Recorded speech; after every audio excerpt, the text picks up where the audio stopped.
पु ल देशपांडेंनीच एकेकाळी म्हटलंय की गदिमांचं व्यक्तित्व हे असं काहीतरी होतं ना, म्हणले की त्यांची ओळख झाल्याबरोबर मी त्यांचा धाकटा होऊन गेलो आणि गाणं हरवलंय म्हटल्यानंतर ते जे भयंकर भडकले, मी नाही लिहिणार आता, असं कुठे गाणं पुन्हा लिहिता येते का? आणि मग यमन कल्याण म्हणला बाबूजींनी मांडलेला फक्त मुखडा वादकाने येत होतं आणि बाबूजी एक्स्टॅम्परेटली ते 10 कडव्यांचं गाणं गायलेत यमन कल्याणच्या बढतीप्रमाणे. आणि ते गीतरमणातलं सर्वात लोकप्रिय गाणं की दैवजात दुःखे भरता दोष ना कुणाचा, पराधीन आहे जगती पुत्र मानवाचा. किंवा आत्र्यांच्या शैलीनं मला एकेकाळी अतिशय म्हणजे संयुक्त, त्यावेळेस तर मी लहान होतो पण मी आत्र्यांचे शब्द इतके बोलायचो की पप्पा सांगायचे आमचा बाब्या अलीकडे मराठा वाचतो सगळं हरामखोर असं म्हणे. ते माझीही नक्कल छान करायची. एखाद्या गाण्याचं वजन कसं असावं, म्हणजे मी तू गदिमांची सगळी त्यांची काय 1500-1700 गाणी आहेत ही सगळी जर पाहिलीस तर मीटर त्यांचं चुकलंय असं तुला कधीही आढळलं नाही. हा वृत्ताचा आणि त्यांनी कधी लहानपणी अभ्यास केला होता कोणाला माहिती, पण त्यांची चूक काढता येत नाही त्यांच्या काव्यात.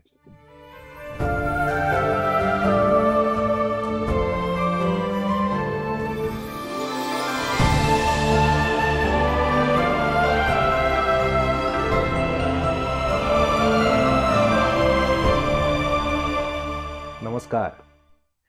बोलत राहूयाच्या आजच्या भागात तुम्हा सर्व रसिकांचं मी मनपूर्वक स्वागत करतो. कधी कधी काही नावं ऐकली किंवा काही शब्द ऐकले की अक्षरशः नतमस्तक व्हायला होतं. आपण नतमस्तक होतो अगदी मनापासून. एक नाव जिथे महाराष्ट्र अक्षरशः नाव घेतल्यानंतर प्रसन्न होतो. फक्त महाराष्ट्रच नाही तर जगात जिथे जिथे मराठी माणूस आहे त्या प्रत्येक ठिकाणी, त्या प्रत्येक क्षणी तो माणूस त्या ठिकाणी स्तब्ध होतो आणि मनापासून त्या व्यक्तीचं स्मरण करतो. महाराष्ट्र शारदेला पडलेलं एक सुंदर स्वप्न म्हणजेच ग दी माडगुळकर. ग दी माडगुळकरांनी त्यांच्या साहित्यातनं आनंद तर दिलाच, पण त्याचबरोबर आपल्या सर्व साहित्यप्रेमींसाठी, कलाप्रेमींसाठी 2 आनंद दिले. एक स्वतःच्या साहित्यातनं आणि दुसरा त्यांचे पुत्र आनंद माडगुळकर यांच्या रूपाने. आजच्या भागात आपण त्यांचं स्वागत करूया. आनंदजी माडगुळकर, नमस्कार. नमस्कार. नमस्कार. आज खूप बरं वाटलंय. खूप दिवसांपासूनची इच्छा होती, पण एखाद्या गोष्टीचा योग येणं ज्याला म्हणतो ना आपण, तसा आज योग आला. लहानपणापासून गदिमांची गाणी, गदिमांच्या कविता याचं रसग्रहण आम्ही सगळेजण करत आलो. आत्ता सुद्धा बोलताना माझ्या अंगावरती शहारे येत आहेत, कारण हे नाव घेतलं की डोळे किंचित पाणावतात आणि चेहऱ्यावरती एक हास्य देखील उमटतं. आमच्यासाठी तर सगळ्यांसाठी गदिमा, तुमच्यासाठी ते तुमचे वडील पप्पा. कॉल हिम पप्पा. आमचं आवडतं ना. हा, आपले वडील ग दी माडगुळकर आहेत, एक साहित्यिक आहेत, एक कवी आहेत. हे तुमच्या कुठल्या वयाला तुम्हाला समजलं? अगदी मनापासून आणि प्रामाणिकपणाने सांगू का की गदिमा गेल्यावर मला ते मोठे येते लक्षात आलं. अगदी मनापासून सांगतो. खरं सांगायचं ना तर आम्ही अगदी लहानपणापासून पाहत होतो की सकाळ संध्याकाळ दुपार त्यांच्याकडे गाड्या घेऊन लोक येत आहेत, त्यांच्याशी बोलतायत, त्यांना एवढं नाव मिळतंय, ते संमेलनाला जात आहेत, वेगवेगळ्या चित्रपटांमधून आम्ही त्यांना बघितलेलं होतं. पण कधी आम्हाला त्यांचा मोठेपणा तसा जाणवायचं नाही.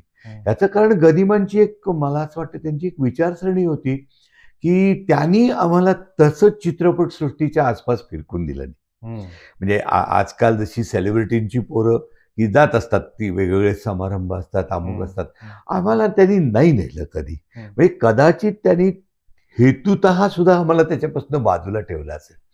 गीतरमण मात्र आम्ही अगदी लहानपणापासून पाहतो.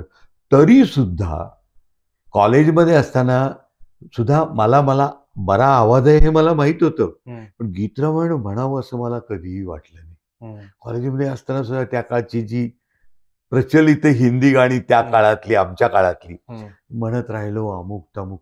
ज्या वेळेला 77 मध्ये गदिमा गेले आणि तो जो जनसागर पाहिला त्यांच्या अंत्ययात्रेला आम्ही बाहेर जमलो आणि तो जो एक वाटलं की अरे बाप रे, हे सगळे लोक आपल्या वडिलांच्यावर प्रेम करणार आहेत. तेव्हा खरं मला याची जाणीव झाली की ते फार मोठं व्यक्तिमत्व होतं. म्हणजे खरं सांगायचं तर आमच्या नजरेत न मावणार असं व्यक्तिमत्व होतं. तिथं खऱ्या अर्थाने मला कळलं की ते फार मोठे होते. त्यांच्यातला असं कुठला गुण, म्हणजे गेल्यानंतर तुम्ही म्हणताय की ते मला फार मोठे वाटले, त्यांच्यातला कुठला गुण तुम्हाला असं जाणवतो की तो आयुष्यभर आत्मसात केला पाहिजे? मी खरं सांगू का, ते कवी म्हणून किती मोठे होते किंवा लेखक म्हणून किती मोठे होते हा एक भाग झाला. ते माणूस म्हणून फार मोठे होते. मी सांगू का, महाराष्ट्रातली त्या काळातली जी वडील पिढी होती ना, मी हे तुला सांगतोय हे साधारणपणे आम्ही लहान होतो याचा अर्थ 1950, 52, 54, 60 हा सगळा काळ. आणि तो महाराष्ट्रातला एकत्र कुटुंबांचा काळ होता. म्हणजे त्या काळात की आपल्या भावाची मुलं किंवा आपल्या पत्नीच्या माहेरच्या तिच्या भावांची मुलं, स्वतः मामा, म्हणजे ज्याला कोणाला शिक्षणाची गरज असेल, काही मदतीची गरज असेल, अशा सगळ्यांना आपल्या पंखाखाली घेऊन सगळ्यांचा सांभाळ करणारी अशी एक ती पिढी होती. आणि हे मी माझ्या घराबद्दलच बोलत नाही, एक पिढीच तशी होती. त्या पिढीचं ते त्यांना नेहमी असं वाटायचं, म्हणजे ते व्यंकटेश माडगुळकरांना नेहमी बोलून दाखवायचं की अरे म्हणे, बंगाली कुटुंबात ते कसं असतं रे म्हणे, जमीनदाराचं एक मोठं घराणं असतं, एक वडीलधारा मनुष्य असतो आणि त्याच्या पंखाखाली त्याचे भाऊ बहिणी सगळे असे सुखानी ना, तसं म्हणे गोकुळ आपल्या इथं निर्माण झालं. ती त्यांची कॉन्सेप्ट होती. त्यामुळे त्या पद्धतीचं त्यांचं वागणं होतं. अर्थात यात थोडंसं त्यांचा पॅट्रनायझिंग ॲटिट्यूडही होता बरं का, हेही मी तुला सांगतो की जणू काही सगळ्यांच्या आयुष्याची जबाबदारी आपल्यावर आहे अशी, ज्याबद्दल त्यांना आमचे तात्या नेहमी छेडायचे बरं का, म्हणजे व्यंकटेश माडगुळकर ते जरा सावध वृत्तीचा मनुष्य होता. मी म्हणले, ते त्यांना म्हणायचे की हो अण्णा, आताच्या काळात नाही रे, सगळं होईल म्हणले. आपण अगदी अन्नान्न दशेत होतो तिथपासून इथपर्यंत आलो की नाही, एवढं होईल असं तरी कोणाला वाटलं होतं का? तसेच इथूनही पुढे जाऊ. तर मी तो जो काळ आहे ना आमचा, हा एकट्या आई वडिलांच्या पेक्षा आमच्या संपूर्ण कुटुंबाचा काळ होता. आणि त्यातून माझ्या वडिलांना संतती भरपूर, आम्ही 7 भावंड होतो, 7. त्यामुळे एक खरं सांगायचं ना, आम्हाला बाहेरच्या मित्रांची कधी गरजच वाटायची नाही. आम्ही आमच्यातच इतके रमून गेलो होतो. पण आमचं हे गोकुळ कदाचित अतिशय मोह पाडणार असेल, त्यामुळे आसपासची 5-25 पोरं सुद्धा आमच्या घरी जायची आणि ती प्रॅक्टिकली दिवसभर तिथे मुक्कामाला असायची. हायदोस चालायचा दिवसभर. आणि आमच्या घरातल्या कुणी, म्हणजे पप्पानी तर नाहीच नाही की त्यांच्या दंग्यावर किंवा आरड्याओरड्यावर कधीही ऑब्जेक्शन घेतलेलं मला आठवत नाही. त्यांची तंद्री असायची, ते लिहित असायचे, हे सगळं खरं. पण आपलं घर हे असंच मुला माणसांनी भरलेलं असावं, ही जी त्यांची एक कल्पना होती ना, ती मला अतिशय आदर्श वाटायची. पण तोपर्यंत त्यांचे ते कवी फार मोठे आहेत हे कळण्याचं माझं वय नव्हतं. पण आपले वडील हे कोणीतरी अतिशय आदरणीय व्यक्ती आहेत. त्यांना जे लोक येतात ते त्यांच्याशी आदराने बोलतात, प्रेमाने बोलतात. किंवा त्यांची भावंड, म्हणजे तुला सांगतो, पु ल देशपांडेंनीच एकेकाळी म्हटलंय की गदिमांचं व्यक्तित्व हे असं काहीतरी होतं ना, म्हणले की त्यांची ओळख झाल्याबरोबर मी त्यांचा धाकटा भाऊ होऊन गेलो. म्हणजे वस्तुतः पु ल आणि ते हे सारख्या वयाचे होते, पण ते म्हणले की त्यांचं व्यक्तिमत्वच असं होतं की मी आपला त्यांचा धाकटा भाऊ होऊन गेलो ना, असं त्यांचं व्यक्तिमत्व होतं. एक प्रकारे दराराही होता, त्याचबरोबर ते अत्यंत हळवे होते, तितकेच मिश्किल होते की जो त्यांचा स्वभाव फक्त त्यांच्या मित्रमंडळींना माहिती आहे. बाहेर ते गीतरामायणकार वगैरे, म्हणजे तो सगळा एक त्यांचा वेगळाच होता सगळा आब, असं मी म्हणतो. पण त्यांचं एक ते वेगळं रूप होतं आणि ते खरोखरी अतिशय विलोभनीय होतं. म्हणजे मला माहित नाही इतरांना असे आई वडील लाभतात की नाही. अरे आमच्या घरचं सकाळचा चहा हा 2-2 तास चालायचा. म्हणजे चहा येत राहायचा, ती एक मैफिलच पप्पा असायची. बोलत असायचे आणि आम्ही नुसती श्रवण बघ. वा ते ज्या कोणाला भेटून यायचे तिचे ते सही सही नक्कल करायचे. वा. नंतर त्यांचे किस्से सांगायचे. हम्म. आणि ह्या सगळ्यांमध्ये आम्ही खरोखर म्हणजे त्यांच्यात ती एक विलक्षण कला. मी पुन्हा पुलंच कोट करावं असं वाटतं की पुलं असं नेहमी म्हणायचे की अण्णा तुम्ही एकपात्री केलं नाही ते बरं, नाही तर तुम्ही आमची छुट्टी करून टाकली असती, असं त्यांचं वाक्य होतं. हं. त्यांच्या चेहऱ्यावरचे भाव बघणं, त्यांच्या बोलण्यात जे एक काय म्हणायचं त्याला, आपण ज्याला पिच व्हेरिएशन म्हणतो, बरोबर. किंवा तशीच्या तशी कारण ते नकलाकारच होते खरं हो, बोलते. हो. म्हणजे त्यांच्या कारकिर्दीच्या अगदी सुरुवातीच्या काळात ते नकलाकार औंधकर या नावाने ओळखले जायचे, कारण ते औंधकर पंतांची अतिशय सुंदर नक्कल करायचे म्हणे. आता मी त्यांची नक्कल ती पाहिलेली नाही, पण त्यामुळे त्यांना नकलाकार औंधकरच म्हणायचे.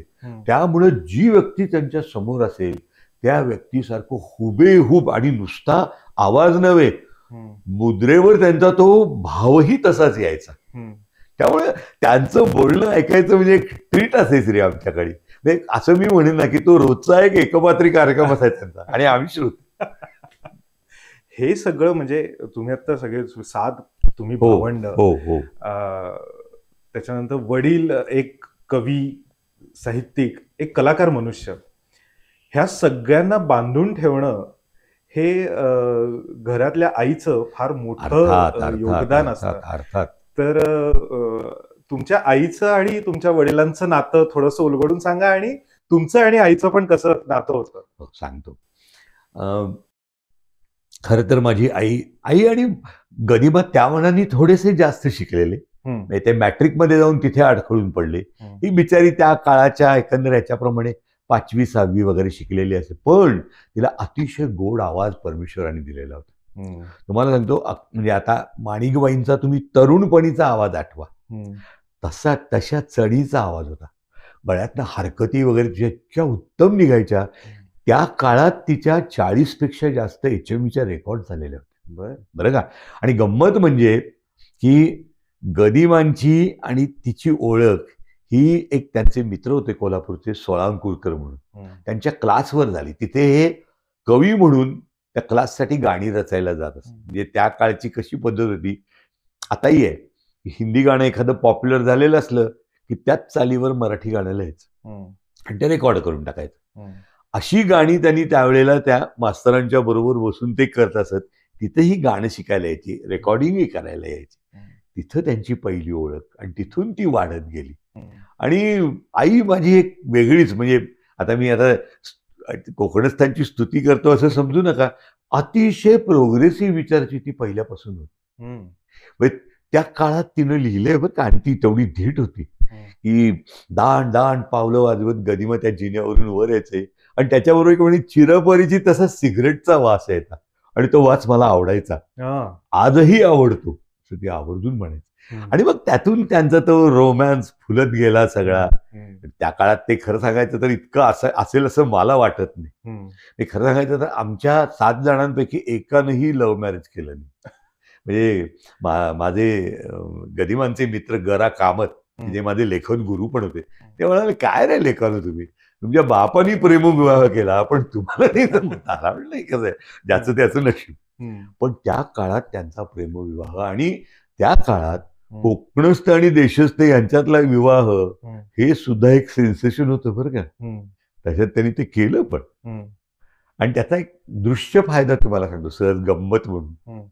पप्पा मला नेहमी म्हणायचे की अरे, तुला आपला देशस्थी रंग माहिती आहे, तुझी शेड उजळली ह्याला कारण तुझी आई. नाहीतर म्हणले तू आमच्यावरच गेला असता.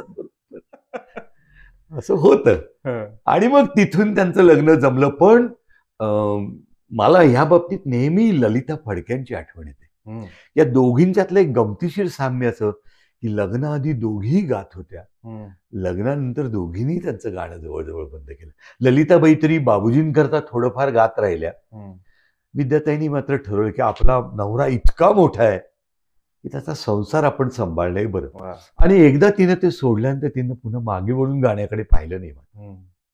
मात्र मी जेव्हा गायला सुरुवात केली तेव्हा तिला त्याचा अतिशय आनंद वाटला. म्हणजे सहज गमतीनं सांगतो की मी गीतरामायण म्हणाल ती गदिमांच्या नंतरच अर्थात मी गीतरामायण खूप लेट सुरुवात केली. पण मी जेव्हा एखाद्या कार्यक्रमाहून यायचो आणि तिला रॉयल्टी द्यायचो तेव्हा मी पाया पडून तिच्या हातात ती रॉयल्टी ठेवायचो. ती म्हणायची असेच तुझे कार्यक्रम होत आणि अशीच मला रॉयल्टी मिळत. अतिशय मिश्किल स्वभावनिशा. ती अनेकदा गदिमांची सुद्धा थट्टा करायला कमी पाहिजे नाही बरं. एक सहज किस्सा सांगतो की कधी एखादी नवीन आता एखादा टी सेट, मी तुला म्हणलं माझी आई अत्यंत हौशी होती. म्हणजे बाजारात कुठला नवीन टी सेट आला चांगला किंवा एखादं नवीन ड्रिंक आलं की जे लहान मुलांना आवर्जून ती घेऊन यायची. आणि गदिमांचं कसं होतं रे, त्या बिचाऱ्यांचं खरंच आयुष्य अतिशय कष्टात गेलेलं होतं. त्यामुळे त्याचा एक जो श्रीमंतांविषयी म्हण किंवा पैसेवाल्यांविषयी म्हण असा इसाळ म्हणतो त्याला. आता त्याला काय शहरी भाषेत शब्द आहे मला माहित नाही. असा एक इसाळ त्यांच्या मनात होता. आणि आता एखादी चांगली वस्तू अशी ती घेऊन आली की हा आता केव्हा फोडायचं बरं का. आणि मग आई सुद्धा खट होती. ती म्हणायची बाबा हे सगळं तिकडून आलंय बरं का, म्हणजे गावाकडनं आलं. अशी त्या दोघांच्यातली चकमक अधूनमधून चाललेली असायची. म्हणजे गदिमांचं एकूण जर का म्हणजे अगदी काही वानगी दाखल काही उदाहरणं द्यायची झाली तर एका ठिकाणी लिहितात वेदमंत्राहून आम्हा वंदे वंदे मातरम. त्याच्यानंतर जगाच्या पाठीवर जग हे बंदिशाला कुणी नाही येथे भला चांगला जो तो पत चुकले. याचं कारण आहे मी तुला सांगतो. हे जे वैविध्य त्यांच्या लिखाणात आलं त्याला कारण असं की त्या माणसाने अगदी बालवयापासून कुठलाही अनुभव घ्यायचं बाकी ठेवलं नाही कधी. जो येईल तो अनुभव ते मनापासून घेत राहिले. उदाहरणार्थ लहानपणी ते कीर्तनकारांची कीर्तनं अतिशय मनापासून ऐकायचे. एवढंच नव्हे ते कीर्तनकारांशी संवाद साधायचे. नंतर वयात आल्यानंतर म्हणजे अगदी बाबूजींनी सुद्धा अनेक ठिकाणी लिहिलंय की ते आणि गदिमा मैफिली ऐकायला जात असतात. अगदी कलावंतिणींच्या सुद्धा मैफिली. म्हणजे एका मैफिलीबद्दल बाबूजींनी स्वतःच सांगितलंय की एक मुंबईची कलावंतीण कोल्हापूरला आलेली होती आणि दिसायला अप्रतिम सुंदर होती. आणि ती एकच गाणं म्हणत होती की मेरा बंबई से बालम आया रे ओ बाबूजी. आणि प्रत्येक वेळेला ती काहीतरी असा वेगळा अदा करायची आणि लोक तिच्यावर पैशांचा पाऊस करायचे. असं म्हणले तिनं जे उत्तर रात्री ते पहाटेपर्यंत ती तीच ओळ म्हणत होती. म्हणजे केवढं वैविध्य तिच्या म्हणजे ही जी रसिकता होती त्यांच्यात ती रसिकता त्याच्यातूनच त्या लावण्या त्यांनी जुन्या. आणि कोल्हापुरातले जे त्या काळातले शाहीर होते, शाहीर लहरी हैदर फार प्रसिद्ध शाहीर होते ते होते किंवा माधव पातकर होते. त्यांची सगळी मी मित्रमंडळी होती ना ती अशाच पद्धतीची. पुन्हा मध्ये ते स्वातंत्र्य लढ्यात काही काळ होते 42च्या काळात. ते शाहीर निकमांशी त्यांची दोस्ती झाली. म्हणजे देशाविषयीचं जाज्वल्य प्रेम त्याचबरोबर हा एक रंगेलपणा तर त्यांच्यात होताच. अशा सगळ्या गुणांचा एक समुच्चय त्यांच्या ठिकाणी आणि प्लस बाळपणीचे जे संस्कार होते. आणि खरं सांगू का या सगळ्यांना एकत्र आणणारी अशी एक विलक्षण प्रतिभा त्यांच्याकडे परमेश्वराने दिलेली. त्यामुळेच ते एकाच वेळेला लावणी एकाच वेळेला भक्तिगीत असं ते लिहू शकायचं. बालगीत हो नाचरे मोरासारखं. कुठंतरी मी सांगू का परकाया प्रवेश हा जो एक आपण म्हणतो ना की तो त्यांना साध्य होता की त्या विशिष्ट व्यक्तीच्या व्यक्तिमत्वात जाऊन विचार करायचा की त्याचा विचार कसा असेल. म्हणजे तू त्यांचं ते उषाबाईंनी त्यांची खूप कमी गाणी गायली आहेत पण त्यांचं एक गाणं होतं बघ, आई व्हावी मुलगी माझी मी आईची व्हावे आई. इतकी ती गोड भावना आणि त्यात मग सगळे की आई जशी मला छळते तसं मग मी आईला छळते. गम ते त्या भूमिकेत गेल्याशिवाय तुम्हाला कळत नाही होते. किंवा त्या बोलकी बाहुली मधलं त्यांचं गाणं की आई आणखी बाबा यातील कोण आवडे अधिक तुला सांग मला ग सांग मला. म्हणजे ह्यात ती मुलगी असते छोटी ती वडील मला आवडतात म्हणतात आणि मुलगा असतो तो आई मला आवडते असं सांगतात. त्या दोघांच्याही भूमिकेत जाऊन त्यांनी ते गाणं लिहिलेलं आहे आणि अतिशय सुंदर. गीत रामायण मला अगदी त्याच्यातला एक ना फार आधीपासून जो मला तुम्हाला विचारायचाच होता प्रश्न की गीत रामायणाचा जन्म कसा झाला, म्हणजे कोणाच्यात पहिली चर्चा झाली काय एक्झॅक्टली ती सांगतो मी तुला खरोखरी. म्हणजे एक मला नेहमी असं वाटतं की गदिमांची सगळीच गाणी चांगली असतात. बाबूजींची ही सगळ्याच गाण्यांचं म्युझिक अतिशय छान असतं. पण गीतला म्हणाला मात्र काहीतरी दैवी स्पर्श आहे. हो ना. हो, मी तुला 2 साक्षात्कार सांगतो गदिमाना झालेले. पहिला साक्षात्कार म्हणजे वडिलांच्या श्राद्धाच्या निमित्ताने त्या काळात ते दरवर्षी जानेवारीमध्ये हं. एक 1.5-2 महिने माडगुळला जात असत. हं. जाताना ते एखाद्या निर्मात्याची कथा बरोबर घेऊन जायचे, तिथं स्क्रिप्ट लिहायचे वगैरे. हं. आणि मग तिथं त्यांचा कार्यक्रम असा असायचा की ते पहाटे उठायचे. पहाटे म्हणजे अगदी 4:30-5ला. हं. हं. आणि आमचा जो मळा आहे त्याला आम्ही इंजिनचा मळा म्हणायचो. हं. गदिमांनी नवीन विकत घेतलेली जमीन हं. आणि गावातलं पहिलं ऑइल इंजिन तिथं बसवलेलं होतं. बरं. बरं का. त्यामुळे तिथं ते चालत जायचे. एक 2-3 मैलावर तो मळा असावा. हं. जायचे तिथं पाण्यात ते छान डोंबायचे 1.5-2 तास. हं. तोपर्यंत सूर्य वर आलेला असायचा. घराकडनं न्याहारीची ती करायची आणि ते तिथंच झोपायचे बांधावर. हं. कधी दुपारी जाग येईल तेव्हा मग घराकडे जायचे. हं. एक दिवस 52 सालातले त्यांच्या डायरीत हं. इथं एक गोष्ट मला सांगितली पाहिजे की 48 सालापासून ते 77 सालापर्यंत त्यांच्या डायऱ्या उपलब्ध आहेत. वाह! पण त्या आम्ही कधीही बाहेर गेल्या कारण त्या खूप खाजगी खाजगी स्वरूपाच्या. स्वरूपात. म्हणजे गदिमांच्या निर्वाणानंतर अक्षरशः पेपरवाले आमच्या मागे लागले होते की तुम्ही पण ती आम्ही कधी दिली नाही. कारण इट वॉज इतकं खाजगी होतं की आम्हाला असं वाटलं की ते नको बाहेर जायला असं. म्हणून ते तसंच राहिले. तर त्या 52 सालच्या एका वर्षातल्या एका पानावर त्यांनी असं लिहिलंय की असाच मी विहिरीच्या बांधावर झोपलो होतो हं. आणि मला जाग आली ती एकदम संध्याकाळी. हं. आणि संध्याकाळी मला जाग आली त्यावेळेला सूर्य अशा पश्चिम क्षितिजावर उतरलेला, आकाश तांबडं लाल झालेलं आणि मी त्या दृश्याकडे बघत होतो. तेवढ्यात मला असं दिसलं की प्राचीन पद्धतीच्या दिव्याने ते सगळं आकाश व्यापलेलं आहे. हं. त्या आकाशातनं असे हजारो किरण येत आहेत आणि ते माझ्या शरीरात शिरते की हा जो सगळा काही भास म्हण, साक्षात्कार म्हण, 10-15 सेकंद फार तर टिकला असेल हं. आणि तो हळू नाहीसा झाला. आणि त्या दिवशीच्या डायरीत गदिमांनी समारोप करताना लिहिले लिखाणाचा, हातून काहीतरी चांगलं लिहून होणार असं वाटतं. हं. 52 सालखाच आणखी एक प्रसंग आहे तुला सांगतो की त्यावेळेला ते नरवीर तानाजी नावाचा एक ऐतिहासिक चित्रपट लिहित होते. पुण्याच्याच एका प्रोड्युसर करता. आणि मग त्या चित्रपटाचे निर्माते वामनराव कुलकर्णी आणि ते असे सगळे शिवाजी महाराजांचे किल्ले, मग त्यात सिंहगड आहे, प्रतापगड आहे, हिंडत होते. असेच ते एक दिवस सज्जनगडाला भेट देण्याकरता म्हणून गेले. आणि गदिमा खरं तर ते स्थूल होते तब्येतीनं, पण वामनरावांच्या आग्रहामुळे ते सज्जनगडावर चढायला तयार झाले. कारण त्यावेळेला सज्जनगडावर श्रीधर स्वामींचा मुक्काम होता आणि श्रीधर स्वामींचे ते उपासक होते वामनराव. ते गदिमांना अगदी आग्रहाने त्यांच्याकडे घेऊन गेले. आणि तुला गंमत सांगतो की ह्याच्या पुढचा भाग हा मला माहित नव्हता बरं का. मला डोंबिवलीच्या एका माणसाने तो सांगितला. तो भाग असा म्हणजे श्रीधर स्वामी आणि आम्ही काही साधक मंडळी असे एका दालनात काही आध्यात्मिक चर्चा करत बसलो होतो. ते एकदम अंगात संचार झाल्यासारखे उठले आणि म्हणाले, अरे बसलात काय, उठा, साक्षात सरस्वतीचा पुत्र मला भेटायला येतोय. आणि म्हणले त्यानंतर एक 10 मिनिटं गेली असतील, गदिमा आणि ते वामनराव कुलकर्णी आले. गदिमांनी त्यांना साष्टांग नमस्कार घातला आणि मग बोलताना त्यांनी विचारले, काय चाललंय सध्या? ते म्हणाले, पोटासाठी म्हणले गाणी बिणी लिहितो, ते लावण्याही लिहितो, पोवाडेही लिहितो. आणि म्हण चांगलं आहे, ते समाजमनाचंच एक अंग आहे, ते तुम्ही अवश्य करा, पण सरस्वतीला तुमच्याकडून काहीतरी फार मोठं काम करून घ्यायचं.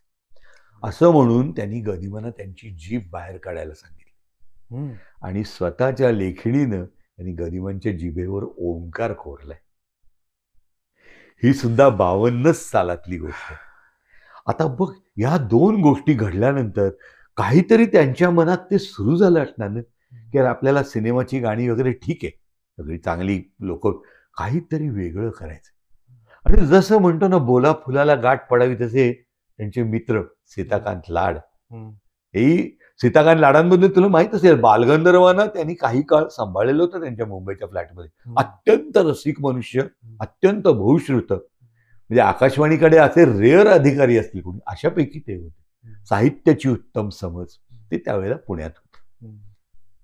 आणि ते म्हणाले की आमचं केंद्र नवीन सुरू झालंय अण्णा, आम्हाला काहीतरी द्या, हम्म. आणि ते असं द्या की वर्षभर पुरेल.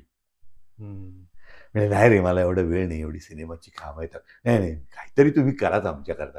क्रुध दीक्षितांनी एके ठिकाणी असं लिहिलंय बरं का, हम्म. की गदिमा म्हणजे आमचे कल्पवृक्ष कवी होते. आमचं केंद्र सुरू झालं आणि आमची काही गरज असली की आज आम्हाला बाबा लावणी हवी आहे, गदिमानं सांगायचं लावणी तयार, भक्तिगीत हवंय, भक्तिगीत तयार. म्हणजे कल्पवृक्षाच्या तळी जाऊन तुम्ही मागा, ते तुमच्या समोर हजर, असं त्यांचं होतं. त्यामुळे आम्ही हट्ट गदिमांच्या पाशी धरला की आम्हाला वर्षभर पुरणारा कार्यक्रम द्या. आणि मग सहज विचार केल्यासारखे ते म्हणले की रामाची कथा सांगूया. म्हणजे रामाची कथा सांगूया आणि म्हणजे पात्रापात्राच्या तोंडी संवाद टाकूया, म्हणजे गाणं टाकूया. म्हणजे प्रत्येक पात्राचं आपल्याला त्यातून मनोगत मांडता येईल, इतका प्राथमिक विचार. म्हणजे नाव काय ठेवायचं, गीत रामायण म्हणा म्हणाले. इतकं सहज, इतकं सहज. आणि मग ते सुरू झालं हळूहळू. आणि ते सुद्धा 52 गाण्यांचा प्रोजेक्ट. दर आठवड्याला नवीन गाणं यायचं, त्याला चाल लावायची आणि ते वेळेवर प्रेझेंट व्हायचं. खरोखरी कसरत होती, प्रचंड कसरत. आणि त्या दोघांचीही दमछाक व्हायची, मी सांगतो. म्हणजे गदिमांची तर व्हायचीच, पण बाबूजींचीही व्हायची. आणि बाबूजी तुला माहिती आहे थोडेसे घायकुत्या स्वभावाचे होते, त्यामुळे ते खूप अस्वस्थ वगैरे व्हायचे. तुला पहिल्या गाण्याच्या वेळेचा किस्सा माहिती की नाही? तो म्हणजे अत्यंत प्रसिद्ध असा किस्सा आहे खरं तर, की पहिलं गाणं करायचं असं ठरलं, प्रसंग ठरला, गदिमांनी गाणं लिहिलं. आणि त्यावेळेला टिळक रोडला माणिकबाई राहत असत, या बादशाही बोर्डिंगच्या आसपास कुठेतरी. तिथे गेले, तिथे गदिमांच्याच एका संगीतिकेची रिहर्सल चालू होती. सगळे गायक होते. म्हणजे मला असं वाटतं बबनराव नावडीकर असतील, बबन वाळवेकर असतील, मालतीबाई असतील, माणिकबाई तर होत्याच. तिथे ते गेले आणि बाबूजींना त्यांनी ते, आणि म्युझिक बाबूजींचंच पुन्हा पारिजातकला, त्यांनी ते लिहिलेलं गाणं वाचून दाखवलं. सगळे म्हणाले की वा, मस्त आहे गाणं, छान. बाबूजी म्हणले संध्याकाळी आकाशवाणीत जाऊन रेकॉर्ड करून टाकूया, उद्या रिलीज होते ते. संध्याकाळी सगळे जमले, वादक बिदक. आणि गदिमा काही आले नव्हते, कारण ते म्हणजे माझं काम झालंय, मी नाही येणार. आणि बघतात तिथे गाणं सापडे ना पुन्हा. म्हणजे बाबूजींनी त्यांची पिशवी उलटी पालटी केली, खिसे उलटे केले, दोघांचे खिसे तपासले, काहीही नाही. आणि मग भयंकर सगळे की अस्वस्थ झाले की करायचं काय ना. बरं, त्यावेळेला त्या गाण्याची कुठे कॉपी नव्हती, झेरॉक्स बिरॉक्सची पद्धत नव्हती. त्यामुळे शेवटी गदिमा आनंदात झोपले होते, पण शेवटी आपलं काम झालंय, त्यांना गाडी पाठवली. आणि त्यावेळेला आकाशवाणी केंद्र शिवाजीनगरला नव्हतं, सेंट्रल बिल्डिंगमध्ये होतं. तर त्यामुळे सेंट्रल बिल्डिंगमधून ड्रायव्हर आला की तुम्हाला बोलवले. ते बिचारे अर्धवट, कारण ही गोष्ट रात्रीचे 10-11 वगैरे असं आले. आणि गाणं हरवलंय म्हटल्यानंतर ते जे भयंकर भडकले, मी नाही लिहिणार आता. असं कुठं गाणं पुन्हा लिहिता येते का, मी जातो घरी, तुम्हाला काय करायचं ते करा. इथं लाडांचे त्यांचे संबंध उपयोगी आले, कारण ते चिडले म्हणजे फार चिडायचे. म्हणले अण्णा असं चालणार नाही, उद्या सकाळी याचं ब्रॉडकास्ट आहे, तुम्ही हे गाणं पुन्हा लिहिलंच पाहिजे माझ्याकडे. आणि म्हणजे मी आता मैत्रीचा हक्क म्हणून असं करणार आहे की आकाशवाणीच्या एका खोलीत तुम्हाला चक्क कोंडून घालणार आहे. हा, ती सगळं आहे तिथं, तंबाखू, पान, कागद, पेन्सिल सगळं ठेवलेलं आहे.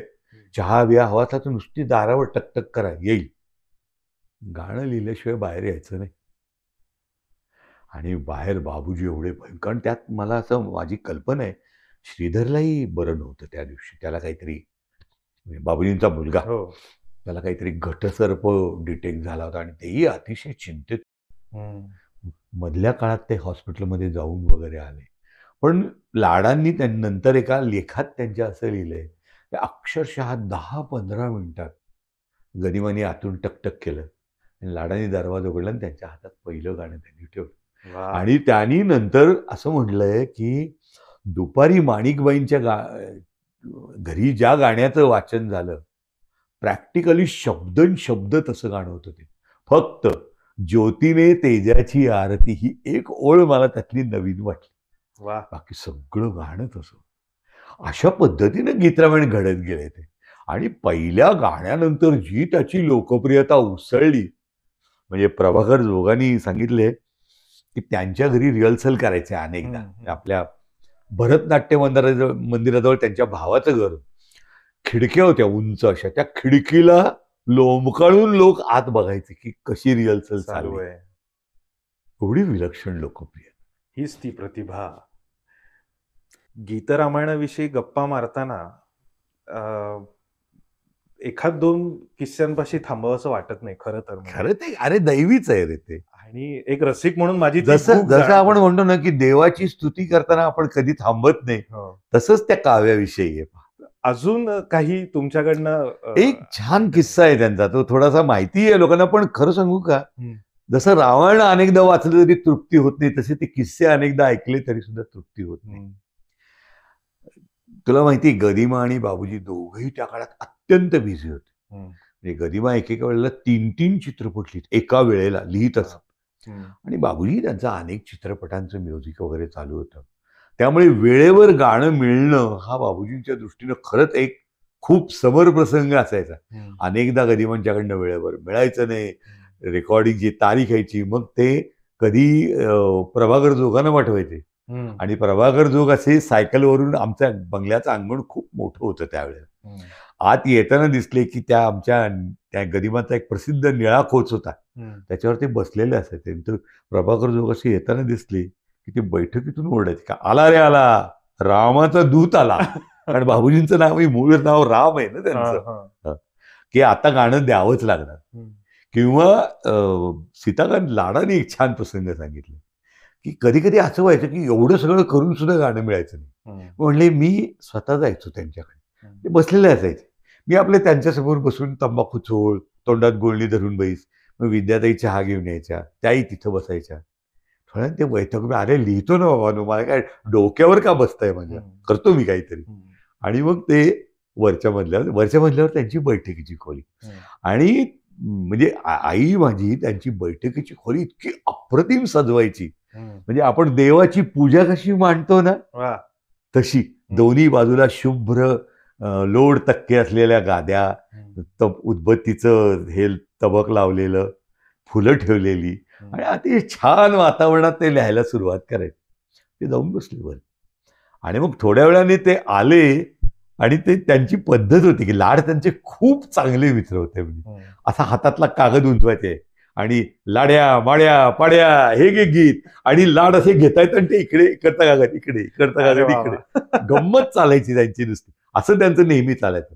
पण एकदा एक गाणं लिहिण्याकरता म्हणून ते मुंबईहून आले दुपारी, आणि आमच्या घराच्या मागे एक सुंदर तुळशी कट्टा आहे बरं, आणि उन्हाळ्याचे दिवस होते, आणि तिथे त्यांनी एक बैठक घालून घेतली स्वतः करता. तुळशी कट्ट्यावर बसले, बाजूला एक अशोक वृक्ष होता, त्याची दाट सावली त्याच्यावर पडायची. संध्याकाळपर्यंत बसली तरी त्यांना काहीही सुचलेलं नाही. अंधार पडला, मग कोणीतरी तिथं बल्बची सोय केली, तशीच बसून राहिली होती. उन्हाळ्याचे दिवस होते, वरच्या मजल्यावर एक रूम आहे, त्या रूमचं वैशिष्ट्य असं की चतुर्शृंगीन असं गार वारं तिथं उन्हाळ्यात सुद्धा येतं. तिथं माझी आई झोपली होती, उन्हाळ्याचे दिवस आहेत. तिला कधीतरी रात्री उशिरा जाग आली, आणि बघते तर ते अजून तशीच बसलेले, आणि काहीही कागदावर उमटलेली. तर तिनं सहज विचारलं गमतीनं की, काय हो, काय रामाचा जन्म होतोय की नाही. आणि असं वर पाहिलं, अगे इथं कुणी माडगुळकर जन्माला यायचा नाहीये, साक्षात प्रभू रामचंद्र जन्म घेणार, वेळा लागायचा. पहाटेपर्यंत ते गीत लिहून पूर्ण झालेलं होतं. असे किस्से. तर आता आणखी एक जाता जाता आठवलं म्हणून सांगतो की, गदिमा आणि बाबूजी शब्दांबद्दल आणि सुरांबद्दल आपापल्या अत्यंत आग्रही. म्हणजे गदिमांचं एखादं काव्य बाबूजींना आवडलं नाही तर ते म्हणायचे की, माडगुळकर तुम्ही हे गीत लिखून सोडा, तुमच्या माडगुळ्यात जाऊन मास्तरकी करा. किंवा बाबूजींची एखादी चाल गदिमांना आवडली नाही, त्यामुळे बाबूजी तुम्ही आता संगीत बिंगीत सोडा आणि बँड मास्तर व्हा, असा त्यांचा एक संवाद असायचा. त्या एका विशिष्ट गाण्याच्या वेळेला गदिमांनी काव्य लिहिलं, आणि नंतर बाबूजी त्यांना म्हणले की, अहो अण्णा, यात काय झालं, म्हणले 3 एकारांत शब्द पाठोपाठ आले, लीनते, चारुते, सीते. म्हणजे थोडं चाल लावायला अवघड पडते, काही तुम्हाला बदल करता येईल का. म्हणजे तुला काव्याच्या अर्थाच्या दृष्टीने काही गडबड वाटते का. नाही, मी हेच ठेवणार. हा, तुला मी एक ऑप्शन देतो. तुला हवं असलं तर तू लिहिणं ते चारुतेस ते गद्यात म्हण, पुढे चाललं. नाही, तसं ते मी नाही करणार. मग त्यांनी त्याच शब्दानं चाल लावली, लिहिणं ते चारुते. आणि ती अति अप्रतिम चाल आहे ती गीतरामायणातली, की किती यत्ने मी तुला पाहिली तू ते, लिहिणं ते चारुते सीते. असाच किस्सा बाबूजींचा सुद्धा एक आहे बरं का. म्हणजे हे मी जे दैवी म्हणतो ते उगीच नव्हे, की एक गाणं गरिबांनी वेळेवर लिहून दिलं बाबूजींनी, अगदी म्हणजे त्याला रेअर म्हणावं असं. बाबूजींनी त्याला चाल लावली आणि रेकॉर्डिंगच्या दिवशी ते दोघं जण, बाबूजी आणि जोग, आकाशवाणीकडे जायला निघाले तर बाबूजी म्हणले, जोग मी याला दरबारी कानडा रागात अशी चाल केली आहे त्याची. पण मला स्वतःला ती फारशी पसंत पडलेली आहे. तर कारण असं झालं म्हणले, की मी जी चाल लावली आहे ना, त्यात एक असा एक उगीच दुःखाचा सूर आहे, तो मला स्वतःला पसंत नाहीये. मी एक दुसरी यमन कल्याणमध्ये नुसता मुखडा बांधलाय म्हणले. तुम्ही आता असं करा की जुनी चाल ठेवा बाजूला आणि हा मुखडा फक्त वादकांना शिकवा. पण त्यामुळे पण कडव्यांचं काय करायचं, 10 कडव्याचं गाणं आहे, बघू ते ऐन रेकॉर्डिंगच्या वेळेला मी बघतो काय करायचं. आणि मग यमन कल्याण मधला बाबूजींनी बांधलेला फक्त मुखडा वादकांना येत होता. आणि बाबूजी एक्स्टॅम्परेटली ते 10 कडव्यांचं गाणं गायलेत यमन कल्याणच्या बढतीप्रमाणे.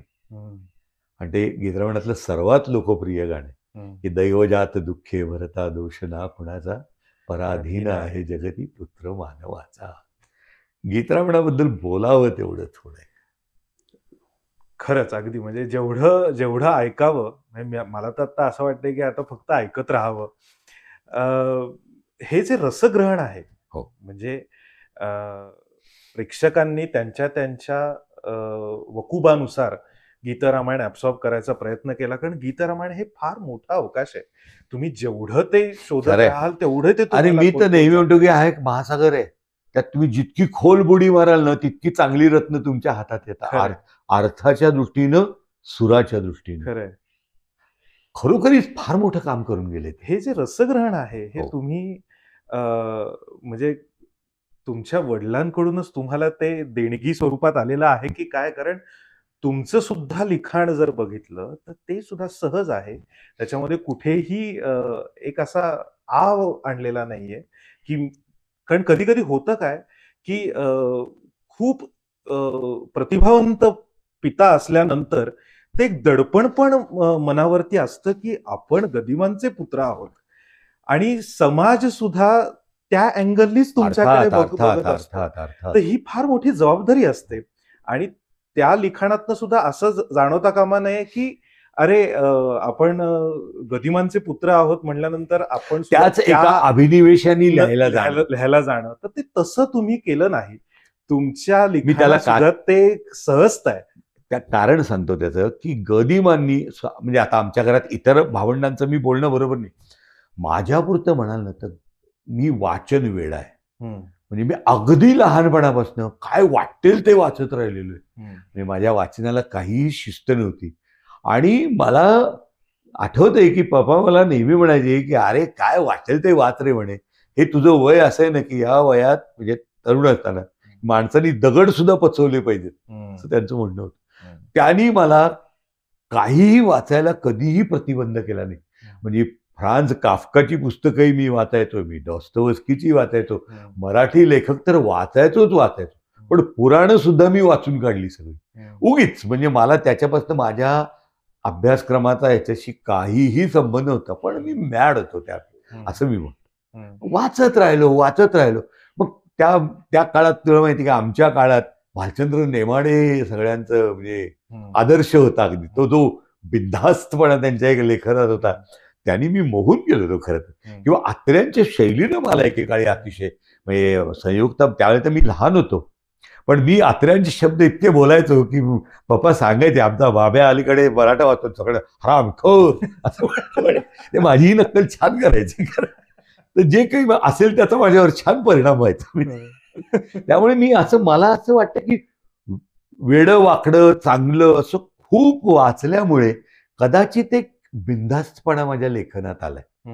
आणि तो मी तरी मला असं नेहमी वाटतं बरं का, आता माझी बायको आहे किंवा मी जर फार काही असं लिहिलं ना तर ते मला थांबवतात.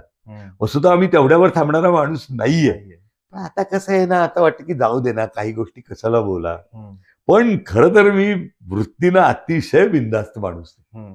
त्यामुळे कदाचित माझं लेखन हे त्यांच्यापेक्षा, पण त्यांच्यासारखीच मी अतिशय श्रद्धाशील मनुष्य आहे. माझी श्रद्धा आहे आणि त्या श्रद्धेच्या बाहेर मी कधीही गेलेलो नाही किंवा, आणि म्हणजे नुसत्या देवावरच्या नव्हे, माणसांवरच्या सुद्धा श्रद्धा आहे.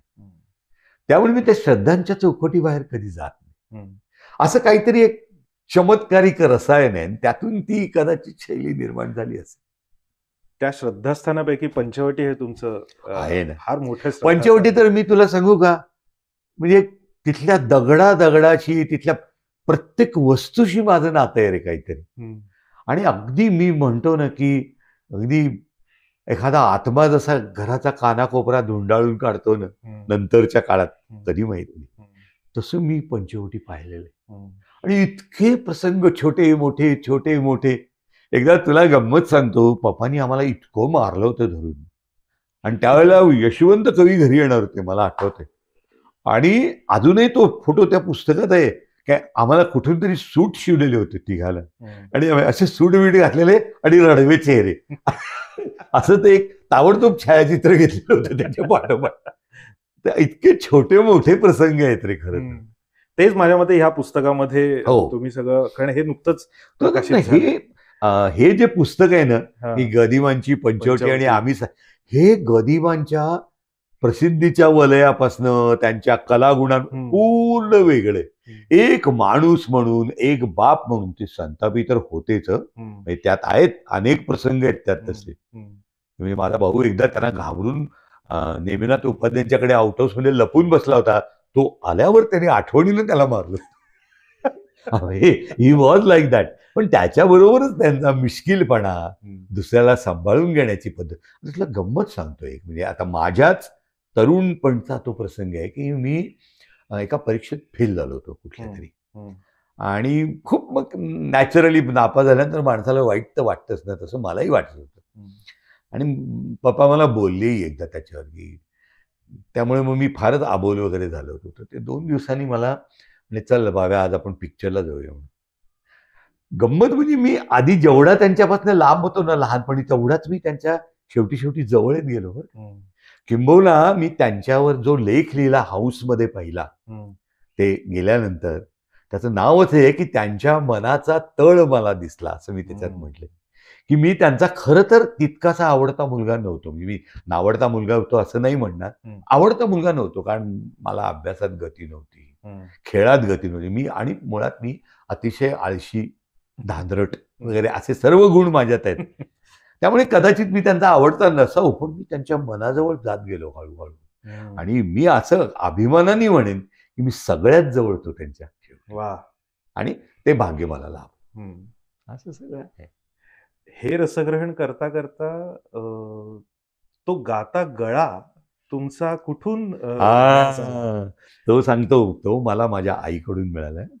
आई माझी मला गमतीनं म्हणायची नेहमी की, अरे तू तुझ्या लेखनाचं, तुझ्या ऍक्टिंगचं सगळं श्रेय तुझ्या बापाला देशील, मला माहितीये.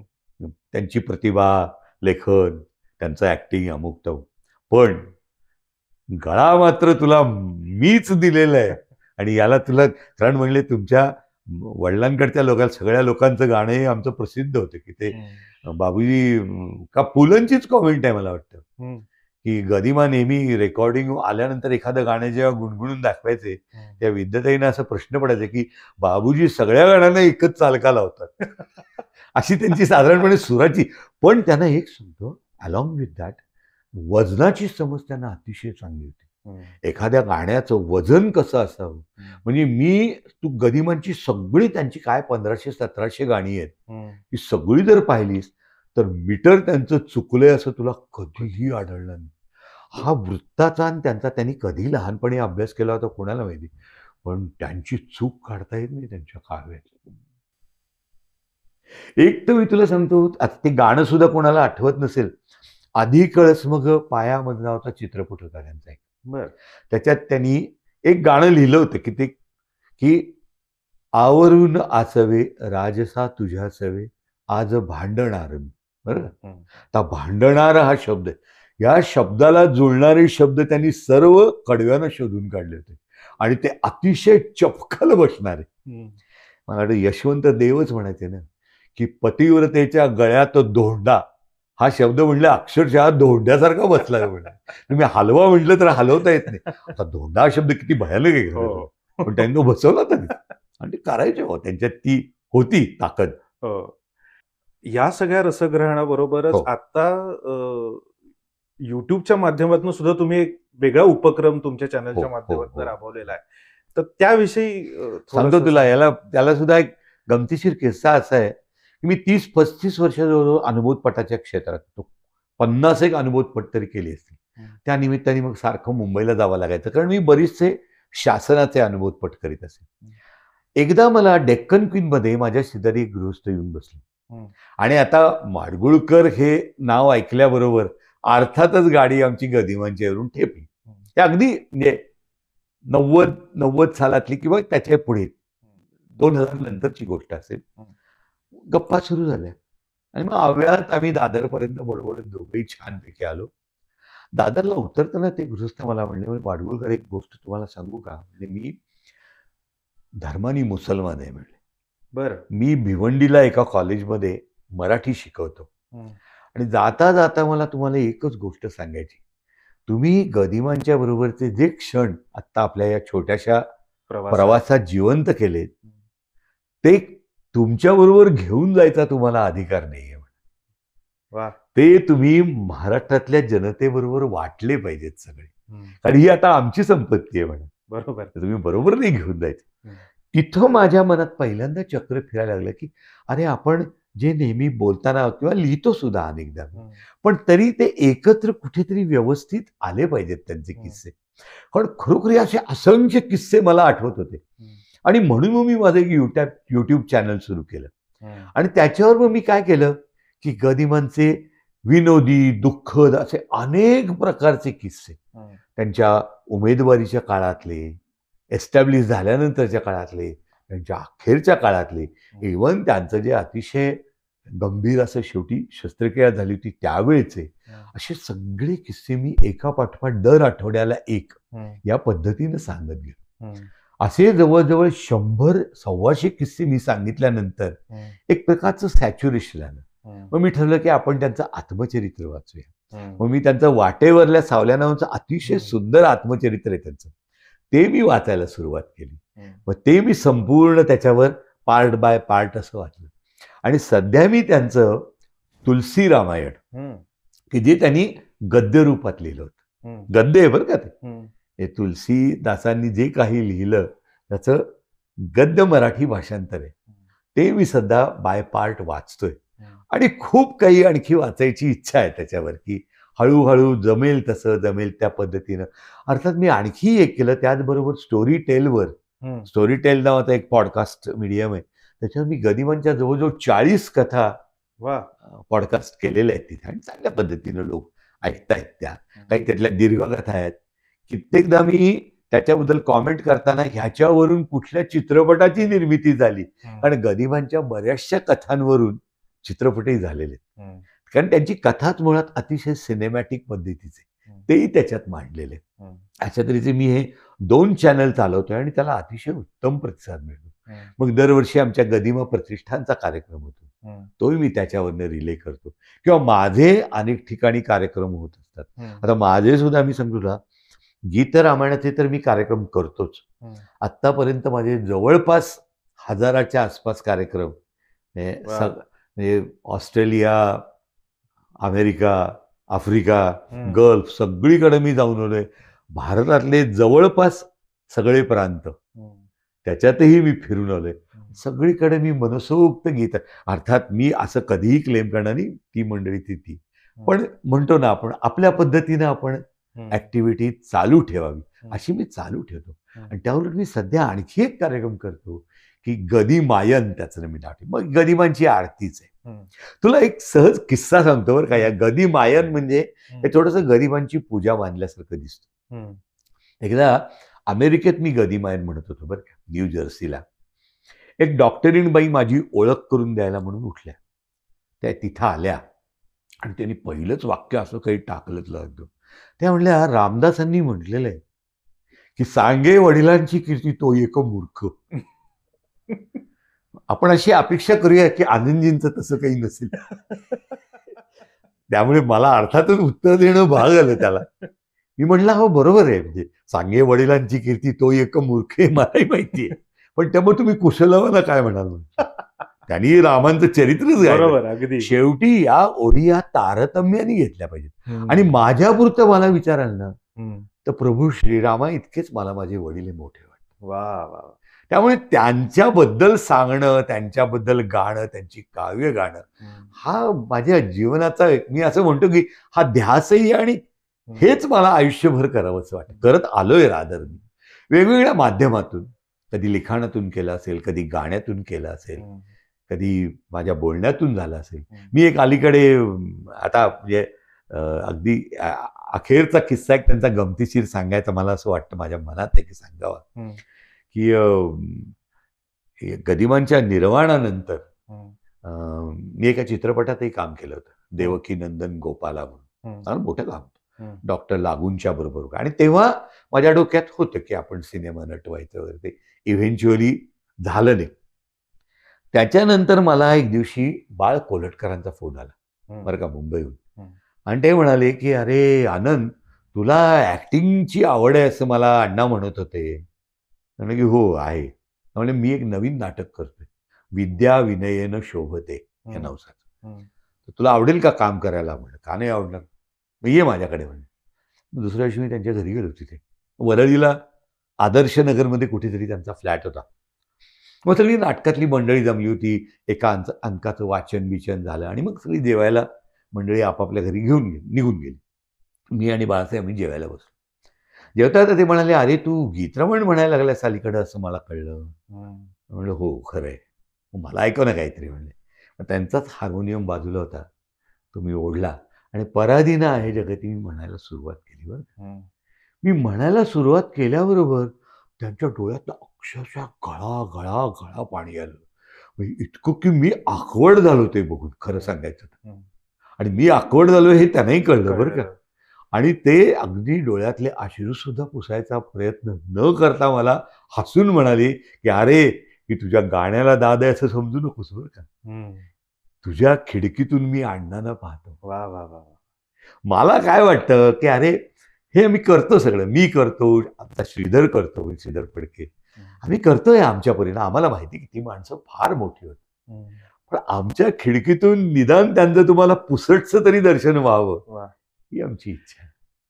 आणि एवढं झालं तरी आयुष्यात खूप काही मिळत असं मला वाटतं. किती ऍप्ट वाक्य होत आहे की तुमच्या खिडकीतून आम्ही अण्णांना बघतो. आज सुद्धा ह्या संपूर्ण एपिसोडमध्ये अक्षरशः तुमच्या बोलण्यातून, तुमच्या अक्षरशः रंध्रातून तुमच्या वडिलांविषयी तुम्हाला इतकं भरभरून सांगायचं आहे आणि तुम्ही सांगताय आणि ती लेगसी फार छान पुढे नेताय. आणि नुसती पुढे नेत नाही तर त्या गृहस्थाचं वाक्य पण खूप मला महत्वाचं वाटतं की ज्यांनी तुम्हाला दादर स्टेशनवरती सांगितलं की हे आता तुमचं नाहीये, आणि तुम्हाला हे बरोबर घेऊन जायचा अधिकार नाही, हक्क नाहीये. हे हक्कानी सांगणारं सुद्धा व्यक्ती भेटायला लागतो आणि तोही योग हा सुयोगच म्हणायचा, हा सुयोगच आहे. आणि तो देखील तुमच्या आयुष्यामध्ये लाभलाय आणि त्यानिमित्ताने हे सगळं आम्ही भरून निघतोय आणि बहुत काय लिहिणे तसं बहुत काय बोलणे असं झालेलं आहे आता. तर खूप छान वाटलं आज तुमच्याशी गप्पा मारून. आणि जाता जाता तुम्हाला एक छानशी भेट आमच्याकडनं आम्ही देतोय. परिपूर्ण पुणे यांच्याकडून ही एक गणपतीची मूर्ती आहे आणि परिपूर्ण हे गोमय प्रॉडक्ट्स बनवतात आणि सुंदर ह्या गणेश मूर्तीचा आपण स्वीकार करावा आमच्याकडनं. हे पंचवटीत राहणाऱ्या गजाननाला ही गजाननाचीच भेट आहे. खूप छान. आणि जाता जाता मला एक थोडासा मोह आवरत नाहीये. मी थोडीशी विनंती करणार आहे तुम्हाला की तुम्हाला आवडणारं कुठलंही गदिमांचं 2 ओळी तुम्ही जर का आमच्या प्रेक्षकांसाठी मी सांगू का, माझं गीतरामायणातलं सर्वात आवडतं गाणं ते म्हणजे हनुमंताच्या मुखानी गदिमांनी रामाची भक्ती कशी करावी याविषयी सांगितलंय.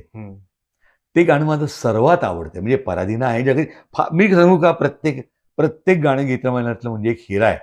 पण हा माझ्या काळजाला भिडलेला ते गाणं म्हणजे प्रभो मज एकच वर द्यावा, प्रभो मज एकच वर द्यावा, या चरणांच्या ठाई माझा निश्चल भाव रहावा, एकच वर द्यावा, प्रभो मज एकच वर द्यावा, प्रभो मज एकच वर द्यावा. वा वा वा वा. खूप या स्वरांवर आपण थांबूयात. आणि जसं मगाशी म्हटलं तसं की मी आता संपूर्ण महाराष्ट्राच्या वतीने आणि सर्व रसिकांच्या वतीने मी आनंदजींना नमस्कार करणार आहे. ते त्यांच्या खिडकीतून आपण अण्णांना पण म्हणजे गदिमांना पण नमस्कार करणार आहोत आणि यांना सुद्धा नमस्कार करणार आहोत. श्रीराम श्रीराम श्रीराम. पुढील भागात आपण भेटूया एका नव्या पाहुण्यासह. तोपर्यंत नमस्कार.